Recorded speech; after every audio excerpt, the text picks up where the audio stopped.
नमस्कार दोस्तों, स्वागत है आप सभी का आपके अपने परिवार स्टडी शाला 2.0 में। और दोस्तों देखिए, आज ये क्लास आपको पढ़ाने के लिए नहीं है। आज की क्लास में मैं अपनी कुछ अनुभव आपसे साझा करना चाहता हूँ, जिससे हो सकता है कि आपको कहीं न कहीं मोटिवेशन ज़रूर मिलेगा, ठीक है? बहुत सारे हमारे ऐसे साथी हैं, जो भर्ती ना आने की वजह से बहुत परेशान हो गए हैं और ये तक कहने लगे हैं कि अब क्या करें? पढ़ाई क्या करें? करें कि ना करें? समझ में नहीं आता है, वैकेंसी आएगी कि नहीं आएगी। तो दोस्तों, मैं आज जो आप लोगों को बताने वाला हूँ ना, उससे आपको लगेगा कि आपको धैर्य कितना रखना चाहिए और धैर्य रखने आना चाहिए कि नहीं आना चाहिए, ठीक है? आज आपको पता चलेगा कि जो है सभी लोगों ने संघर्ष किया है और संघर्ष किस हद तक करना पड़ सकता है, ये आप लोग ज़रूर समझेंगे। दोस्तों देखिए, यहाँ पर ये है ना 68,500 में टॉप किया। हाँ, टॉप तो किया था, लेकिन समस्या क्या थी कि 6 महीने बाद नौकरी मिली। टॉप करने के बाद भी 6 महीने बाद ही नौकरी मिली थी मुझे और उस 6 महीने में मैंने क्या-क्या देखा और क्या-क्या सीखा दोस्तों, वो मैं आप लोगों के साथ साझा करने जा रहा हूँ, ठीक है? यहाँ देखिए, यहाँ तो अंकित वर्मा सर लिख दिया गया है, तो ये तो थोड़ी-सी अतिशयोक्ति हो गई है। खैर चलिए, यहाँ लिखा है क्यों कर दिया गया फेल? तो टॉपर तो था मैं, लेकिन फिर भी परीक्षा में फेल था। अब ये 122, 22, 24 क्या है और 69,000 में भी मैंने परीक्षा दी, आपको बताया था। क्यों परीक्षा दी? जब 68,500 में टॉप किया तो परीक्षा क्यों दी? इन सभी चीज़ों के बारे में आज मैं आप लोगों को थोड़ा अच्छे से बताने वाला हूँ। संभवतः कि आप लोगों को कुछ ना कुछ यहाँ से सीखने को ज़रूर मिलेगा और आप कोशिश करिए कि सीखिएगा यहाँ से, ठीक है? देखिए, मैं पहले आपको कुछ चीज़ें दिखाऊँ, इन बीचों में बहुत सारा अनुभव ऐसा मिला, जो बहुत ही अच्छे दोस्त थे। कुछ दोस्तों ने जो है थोड़ा-सा पीछे कदम खींचा, कुछ लोगों ने जमकर साथ दिया। उन सभी चीज़ों के बारे में, आस-पास के लोगों ने कितना डिमोटिवेट किया, इन सभी चीज़ों के बारे में आप लोगों को आज मैं बताने वाला हूँ। उससे पहले आपको कुछ चीज़ें मैं दिखाऊँ। देखिए, ये मेरा रिज़ल्ट है, ये रिज़ल्ट आपने देखा होगा कि 124 नंबर मिले हैं मुझे 68,500 की परीक्षा में।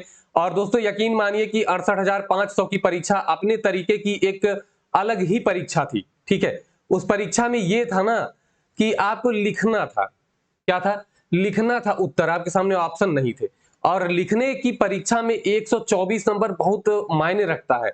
आप लोगों को लगता होगा कि अरे ये तो फालतू में ये सारी चीज़ें बोल रहे हैं, लेकिन दोस्तों उस समय की परीक्षा का पैटर्न, पहली बार परीक्षा हो रही थी, पैटर्न का किसी को कुछ भी पता नहीं था और ख़ास बात कि इसमें लिखना था। क्या करना था? लिखना था, तो ये एक अपने नए प्रकार की, मुझे तो लगता है कि ऐसी पूरे देश में कोई परीक्षा नहीं होगी, जिस तरीके से ये परीक्षा हुई थी और पहली और आखिरी परीक्षा थी इस तरीके की। उसके बाद जो 69,000 की परीक्षा हुई, उसमें ऑप्शनल कर दिया गया। मतलब ऑब्जेक्टिव उसमें क्वेश्चंस दिए गए थे, ठीक है? अब देखिए, ये तो आपने देखा 124, ठीक है? आगे मैं एक रिजल्ट और आपको दिखा रहा हूँ, शायद आपको थोड़ा-सा क्लियर नहीं दिख रहा होगा, ठीक है? देखने की कोशिश करिए आप कि यहाँ पर लिखा है ये 22 नंबर और नॉट क्वालिफाइड लिखा है। 2 रिजल्ट मैंने आपको दिखाया। अब दोनों को मैं एक साथ करके आपको दिखा रहा हूँ। देखिए, यहाँ पर जो पहले मैंने आपको रिजल्ट दिखाया था, वो वाला है, ठीक है? और इसमें आप जो है ये रजिस्ट्रेशन नंबर, रोल नंबर देख सकते हैं 871 और 124 नंबर। ये तो फाइनल रिजल्ट है 17/2/2019 को जो आया था, 17 फरवरी 2019।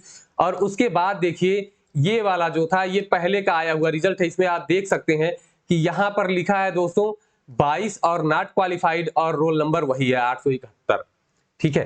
तो अगर मैं कहूं कि ये दोनों रिजल्ट मेरे ही हैं, क्या है? ये दोनों रिजल्ट मेरे ही हैं दोस्तों, ठीक है? तो आपको लगेगा कि एक ही परीक्षा में 2-2 रिजल्ट कैसे? तो ये दोनों रिजल्ट मेरे ही हैं और हुआ ये कि मुझे जो है 122, मेरे पहले 122 होने चाहिए थे, ठीक है? और 122 की जगह मुझे 22 नंबर ही मिला। कितना मिला? केवल 22 नंबर मिला और क्या कर दिया गया? नॉट क्वालिफाइड कर दिया गया। उसके बाद मैंने कोर्ट से अपनी कॉपी निकलवाई और ये है मेरी कॉपी, ये वाली। और यहाँ देख सकते हैं कि 122 साफ-साफ मेरी कॉपी पे ऊपर लिखा हुआ है। पता नहीं जो कॉपी से नंबर चढ़ा रहा था उसके दिमाग में क्या था कि कोई 122 नंबर पा ही नहीं सकता परीक्षा में, और उसने क्या किया ना कि 122 को केवल 22 चढ़ाया और मेरा रिजल्ट उसी 22 नंबर पर आया। फेल हो गया मैं, ठीक है? तमाम न्यूज़पेपर्स में डेली ये न्यूज़ निकलती रही। देखिए गजब, रिजल्ट में 22, उत्तर पुस्तिका में 122। मैंने कोर्ट से कॉपी निकलवाई। देखिए दोस्तों, जब ये रिजल्ट आया ना, ये 13 अगस्त 2018 को रिजल्ट आया और दोस्तों उम्मीद नहीं थी कि 22 नंबर मिलेगा। ठीक है, आप सोचिए कि मेरे ऊपर क्या गुजरी होगी। दोस्तों जितनी पढ़ाई की थी उन सब पे पानी फिर गया था, सामने कुछ दिख नहीं रहा था कि क्या करना है। लेकिन फिर वही सवेरे 3 बजे उठा, सीधे इलाहाबाद गया घर से, और वहां पर दोस्तों भीड़ लगी थी लोगों की कि मेरे नंबर कम है, मेरे नंबर कम है, किसी के पास कुछ नहीं था। और मैं ही एक, पूरे वहां पर जितने लोग थे मैं ही एक था जिसके पास पूरी कार्बन कॉपी बनी थी। पैटर्न क्या था, कार्बन कॉपी कैसे बनती है ये आप देख सकते हैं अभी। ठीक है, तो ये सारी चीजें थी, फेल हो गया था। अब उसको सही मुझे कराना था कि कैसे मैं सही कराऊं। मुझे लगा कि हो जाएगा, लेकिन उत्तर प्रदेश आप जानते ही हैं। ठीक है, हुआ क्या, देखिए ये थी मेरी कॉपी। मैंने कोर्ट के माध्यम से 8, यहां मैंने बताया 13 अगस्त को क्या रिजल्ट आया, फेल हो गया, गया पीएनपी, कुछ नहीं हो रहा था। ये चीजें मैं इसलिए बता रहा हूं कि यदि, मैं नहीं चाहता, ईश्वर ना करे कि किसी के साथ ऐसा हो, लेकिन अगर कभी ऐसी समस्या झेलनी पड़े तो हिम्मत थोड़ी सी रहे। ठीक है, आप लोग वैकेंसी नहीं आ रही है इससे इतना घबरा गए हैं, लेकिन मैंने, देखिए मैंने लड़ाई लड़ी, कैसे लड़ी, मैं सही था, मैंने मेहनत की थी और इतने नंबर मैंने जुटाए थे, इसलिए मुझे डर नहीं रहा। मैंने एकदम सामने सबको चैलेंज किया कि मेरी कॉपी निकलवाइए, अगर 2 नंबर भी आपने काट दिए तो मैं नौकरी छोड़ दूंगा। ठीक है, मेरी कॉपी निकलवाई गई, ये है मेरी कॉपी, आप देख सकते हैं, ये मेरी कॉपी निकलवाई गई। ठीक है, ये वही कॉपी है जो कॉपी वहां पर सबमिट हुई थी और चेक हुई थी, उसी की कॉपी की फोटो कॉपी है ये। ठीक है, जो मेन कॉपी होती है, और इसमें आप देख सकते हैं नोटिफिकेशन में था कि अगर आपने कहीं भी कटिंग की है तो नंबर आपको नहीं मिलेंगे। मेरी कॉपी में एक जगह भी कहीं एक्स्ट्रा पेन नहीं चली थी उत्तर लिखने के अलावा। ये इधर तो कॉपी चेक करके नंबर दिए गए हैं। ठीक है, एक जगह भी मेरे में पेन नहीं रखी गई थी एक्स्ट्रा। इसीलिए मैंने चैलेंज किया कि आप कॉपी निकलवा लीजिए। और देखिए ये पैटर्न था, क्वेश्चन अलग से दिया गया था और ऐसे ही लाइन से लाइन बनी बनी कॉपी मिली थी। सादा पेज आपको मिला था कार्बन बनाने के लिए। ठीक है, इस तरीके से सादे पेज मिले थे, एक कार्बन पेपर मिला था, उस पर आप कार्बन कॉपी बना लीजिए। खैर ये पैटर्न अब खत्म है और मैं बिल्कुल यही चाहूंगा कि ये पैटर्न कभी भी कहीं भी लागू ना हो, क्योंकि बिल्कुल एकदम निहायत ही बेकार पैटर्न था ये। ठीक है, अब देखिए मैंने कॉपी निकलवाई और मेरी कॉपी में आप यहां पर देखिए दोस्तों कि मेरी कॉपी में 122 नंबर ऊपर निकले। अब सारी चीजें सही हो गई। उसके बाद क्या हुआ, उसके बाद पुनर्मूल्यांकन के लिए फॉर्म भी भरवाया गया, फिर से मेरी कॉपियां चेक हुई और मेरी कॉपी फिर से चेक हुई तो इसमें 2 नंबर बढ़े और 124 हो गया। ठीक है, इस दौरान बीच में तमाम चीजें झेलनी पड़ी। क्या क्या हुआ देखिए, जब 18 अगस्त को, उसके बाद दोस्तों मैं भागता रहा इधर उधर, कोई जानकारी ही नहीं थी। फिर किसी तरह जानकारी मिली, मैं सचिवालय पहुंचा, वहां प्रभात कुमार सर थे। प्रभात कुमार सर से मिला तो उन्होंने कहा कि अगर ऐसी समस्या है तो बिल्कुल काम होगा आपका।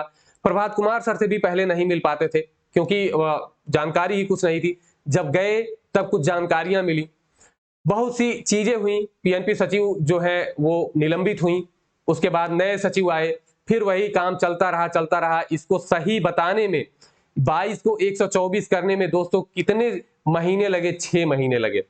कोर्ट केस करना पड़ा, ये कॉपी कोर्ट केस के थ्रू ही निकली क्योंकि ये लोग कॉपियां देने को तैयार नहीं थे। कोर्ट केस के थ्रू कॉपी निकली, सचिव सस्पेंड हो गई, केस जो है चलता रहा, डेट आती रही, 6 महीने लग गए उसके निस्तारण में। उसके बाद जाकर के फरवरी में रिजल्ट आया मेरा। ठीक है, 124 मिले, ज्वाइनिंग नहीं हो रही थी, बीच में तमाम सारी चीजें हुई। कई लोगों ने कहा कि अब तो गई इनकी नौकरी, अब पा चुके ये नौकरी। ठीक है, उसी बीच में 2-3 परीक्षाएं और मैंने दी, सभी में सेलेक्ट हुआ, अंततः इसमें मैंने नौकरी की। ठीक है, उसी बीच में 69,000 की भी परीक्षा हुई 6 जनवरी को। अब ये भी जान लीजिए कि 69,000 की परीक्षा क्यों दी, क्योंकि ज्वाइनिंग तो हुई नहीं थी, इवन रिजल्ट भी नहीं मिला था। तो दोस्तों अगर आप भी मेरी जगह होते तो यही करते कि 69,000 में आपको परीक्षा देनी रहती। ठीक है, अब वहां पर पढ़ने का मौका नहीं, सुबह से लेके शाम तक वही सारी चीजें, रात में 1 बज जाते थे वकील के यहाँ। ठीक है, राधाकांत ओझा जी वकील थे जो कि इलाहाबाद में बहुत ही अच्छी स्थिति में है वो, और उन्होंने केस लड़ा और अंततः उन्होंने जीत भी दिलाई। मेरे साथ 4600 से ज्यादा लोगों को नौकरियां मिली जो ऐसे ही थे, उसमें से 500-600 हजार लोगों को छोड़कर बहुत से लोगों को तो पता ही नहीं था कि उनको कैसे कैसे नौकरी मिल गई, लेकिन मिल गई। मुझे बहुत खुशी हुई कि एक जो है बहुत बड़ी संख्या में लोगों के साथ जो अन्याय हुआ था वो सही हुआ। बाद में मुझे ऐसा लगा कि ठीक है, मेरे साथ चीजें शायद इसीलिए गलत हुई थी ताकि ज्यादा से ये जो साथी हैं जो नहीं लड़ सकते थे उन सभी को जो है न्याय मिल सके। ठीक है, किसी ने कमेंट किया था 69,000 की भर्ती को लेकर के कि सर आप बहुत बड़े पापी हैं और आपने 69,000 सीट में एक सीट जो है किसी बच्चे का भविष्य खराब कर दिया। तो मेरे भाई, भविष्य कैसे खराब कर दिया तुम ही बताओ कि अगर आप मेरी जगह होते और फेल हो जाते तो आप परीक्षा देते या नहीं देते? आप भी परीक्षा देते। ठीक है, ये सारी चीजें रही हैं। बीच में बहुत से ऐसे लोग रहे, मेरे कई सारे ऐसे दोस्त रहे जिन्होंने ये तक कहा, जैसे गोरखपुर के मेरे दोस्त अनूप, अभिषेक, ये रविकांत है, विजय है, ये सारे दोस्त मेरे रहे, ऐसे दोस्त रहे जिन्होंने कहा कि अगर नौकरी मिलेगी तो साथ ही मिलेगी, अदरवाइज नौकरी हम लोग नहीं करेंगे, साथ में ही नौकरी करेंगे। बहुत सारे ऐसे भी दोस्त रहे जो अब पीठ पीछे ये कहते रहे कि भाई अगर इसने स्टे लगवा दिया तो क्या करेंगे, नौकरी चली जाएगी। लेकिन दोस्तों मुझे स्टे लगवाना नहीं था, क्योंकि मैंने लोगों का संघर्ष देखा था और स्टे लगवा कर मुझे कुछ नहीं मिलता। ठीक है, इसीलिए मैंने कहा कि ये केस चलने दीजिए, भर्ती होने दीजिए। जबकि स्टे का प्रपोजल वहां पर आया था कि स्टे लग सकता था, लेकिन स्टे लगवाने से मुझे कोई फायदा नहीं था। ठीक है, क्योंकि मेरे तमाम साथी ऐसे थे जो जिनके साथ मैंने पढ़ाई की, जिनको मैंने बताया, पढ़ाया, सारे सिलेक्ट हुए, और अगर स्टे लग जाता तो शायद भर्ती पता नहीं क्या होता आगे। ठीक है, उन सभी की नौकरियां चली जाती, ये संभावनाएं बन रही थी। इसीलिए मैंने बिल्कुल ये कभी सोचा ही नहीं कि भर्ती पे स्टे लगे, और ये संघर्ष चलता रहा। इस तरीके से संघर्ष चला दोस्तों ना कि तमाम चीजें सीखने को मिल गई। कब परिस्थितियां बदल जाती हैं कुछ भरोसा नहीं होता है। जब मैंने तैयारी की दोस्तों, अब क्या ही बताएं आपको, कितनी सारी चीजें मिली वहां पर। 14 घंटे से कम कभी पढ़ा नहीं।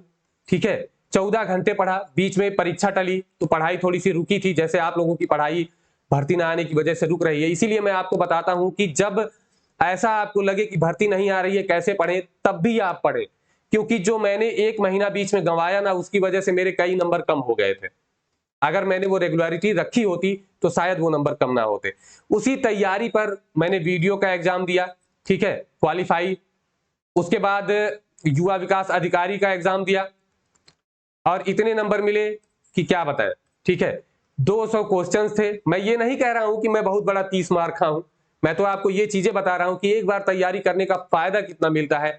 200 क्वेश्चंस में मैंने 180 अटेम्प्ट किए थे 2 घंटे में, और 160 मेरे सही हुए थे, और 1/2 माइनस मार्किंग भी थी उसमें। यहां भी सिलेक्शन हुआ। फिजिकल छोड़ दिया, ज्वाइन नहीं किया। उसके बाद जो है लेखपाल में एक बार सिलेक्शन हो चुका था, वीडियो में एक बार और एग्जाम दे चुका था। ठीक है, उसमें भी क्वालिफाई हो चुका था। ये सारी चीजें चलती रही दोस्तों। तैयारी एक बार जब हो जाती है तो आप कोई भी परीक्षा दीजिए, बड़े अच्छे से जो है आप क्वालिफाई कर जाएंगे। तो इसीलिए मैं बार बार कहता हूं कि कभी मत कदम रोकिए। अगर आपका कदम रुका तो वहीं पर आप पीछे होने लग जाएंगे। ठीक है, तो कदम आपके कभी नहीं रुकने चाहिए। आप लगातार तैयारी करते रहिए, भर्ती तो आएगी ही आएगी। ठीक है, मेरी क्या स्ट्रेटजी रही, किस तरीके से कितना समय मैंने किन विषयों पर दिया, वो सब आपको बताने वाला हूं। नेक्स्ट वीडियो इसी पर आने वाली है आपके लिए। ठीक है, तो दोस्तों जुड़े रहिएगा। इसीलिए मैं यूट्यूब पर आया दोस्तों कि मैं अपनी जो मैंने अपना अनुभव किया है 2 परीक्षाएं देकर, 69,000 में भी 127 मार्क्स मिले। इतने सारे बीच बीच में कितना सारा काम था, उन सबके बीच पढ़ाई तो हो नहीं पाती थी, लेकिन फिर भी एक बार तैयारी करने का फायदा देखिए। 3-3 भर्तियां एकदम सामने से निकली हैं, सब में क्वालिफाई हुए। ठीक है, तो तैयारी कभी मत रोकिए। एक बार आपकी तैयारी हो गई तो नौकरियां जो है, देखिए कहा यह जाता है ना कि योग्यता, आपके अंदर योग्यता है तो नौकरी आपके पैर में फंसेगी। ठीक है, अब उसके लिए क्या क्या होना चाहिए दोस्तों कि एक सही अप्रोच भी होना चाहिए, सही दिशा में आपकी तैयारी होनी चाहिए। ठीक है, किस्मत भी बहुत बड़ी चीज होती है उस बीच में। पहले तो मैं केवल मेहनत मानता था। ठीक है, और फिर मुझे पता चला कि किस्मत भी कुछ होती है। पहले तो मैं केवल मेहनत मानता था कि 100% मेहनत ही होती है, किस्मत होती ही नहीं है। लेकिन मुझे तब पता चला जब मेरे साथ ऐसा हुआ, तब मैंने जाना कि भैया 80% तो आपकी मेहनत होती है, लेकिन 20% किस्मत भी आपकी होती है। ठीक है, तो आप लोग भी देखिए, मेहनत आपके हाथ में है, किस्मत नहीं। मेहनत आप मेहनत करेंगे तो आप किस्मत को बदल भी लेंगे। जैसे मैंने तो बदला ही बदला दोस्तों। कैसे बदला कि मैंने मेहनत अपनी पूरी की थी, और इसीलिए वो समय आया कि जब मैंने किस्मत जब मेरी साथ नहीं दे रही थी, फिर भी मैंने इसको बदल करके ना ये अपनी मेहनत को 100% बना लिया। तो आप लोग भी ऐसा करिए, कभी डिमोटिवेट मत होइए। आप सोचिए दोस्तों कि मेरे साथ के सारे साथी सिलेक्ट हो गए थे, और मैं बचा था जो कि मैंने टॉप किया था उसमें। उसके बाद सोचिए मुझे कितना डिमोटिवेट होना चाहिए। मेरा एक दोस्त था, वो कहता था कि क्या करूं, कूद जाऊं छत से। कब? जब परीक्षा दे के आया तो उसे लग रहा था फेल हो जाएगा। वो कह रहा था क्या करूं, कूद जाऊं छत से। मैंने अपने साथ उसे, मतलब उस दिन मैंने उसे घर नहीं जाने दिया। मैंने उससे कहा कि भाई तुम कूद तो जाओगे। उसकी कॉपी मैंने देखी, 75 प्लस था, पास तो है ही, नौकरी मिलनी ही थी। मैंने उससे एक ही चीज कही कि तुम अभी कूद जाओ, मर जाओगे और ऊपर जाओगे तो वहां से देखोगे ना कि तुम पास हो गए। अगर नीचे होते तो नौकरी कर रहे होते। उसने कहा भाई सही है, और आज वो भी नौकरी कर रहा है। लेकिन फंसा तो मैं फंसा। लेकिन मुझे इसका कोई अफसोस अब नहीं होता है। बुरा समय भूल ही जाता है और भूल भी गया, मुझे कोई अफसोस नहीं है उसका। लेकिन दोस्तों मैं आप लोगों से यही एक ही चीज कहूंगा, इस वीडियो के माध्यम से मैं यही बताना चाह रहा था कि आप लोग अपनी तैयारी कभी मत छोड़िए। ठीक है, लगातार मेहनत करते रहिए। मेहनत ही है जो आपकी किस्मत बदलती है। तो मेहनत लगातार करिए, वैकेंसी तो आपकी आनी ही है। इन सभी बातों पर आपसे चर्चा होने वाली है। कल परसों में आपको एक वीडियो मिलेगी स्ट्रेटेजी की, कि कैसे मैंने पढ़ाई की थी और कैसे आपको पढ़ाई करनी चाहिए। ठीक है दोस्तों, अगर मैं थोड़ा सा भी आपको मोटिवेट करने में सफल रहा तो बिल्कुल ये वीडियो सफल हुई। और फिर मिलेंगे दोस्तों ऐसी ही बेहतरीन चीजों के साथ। तो फिर मिलते हैं, तब तक के लिए नमस्कार, धन्यवाद, जय हिंद।